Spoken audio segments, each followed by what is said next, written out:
In tukaj je popolna asimetrija, tukaj imamo na eni strani popolno moč, da lahko delajo ti delodajalci, karkoli hočejo, če zagusti grejo stran, potem dobijo kakšnega tudi brezdomca, ki pač za kakšen evro ali dva to podjetje upiše preko notarskega zapisa. Na drugi strani imamo pa delavce, ki ta ista država, ki govori, da naredili smo vse, da nadzorujemo te izkoriščevalce, ta ista država pa vsak dan nadzoruje te iste tujce, ki jim je nezakonito odpovedana pogodba o zaposlitvi.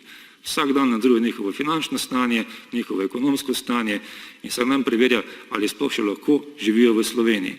Tujce nadzoruje, te delavce, ki so kršene pravice.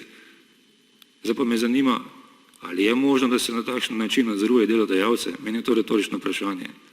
Tako da res še enkrat en zelo močen apel, da naj se za vraga te zadeve res skoordinirajo, tudi preko ostalih organov, policija, tožilstvo, sodišče, sodni sveti, Vrhovno državno tožilstvo, specializirano državno tožilstvo, vsi organi pregona, kar je možno, ministrstva, naj se sedejo skupaj in naj naredijo verigo pregona in naj se to tudi implementira. Hvala.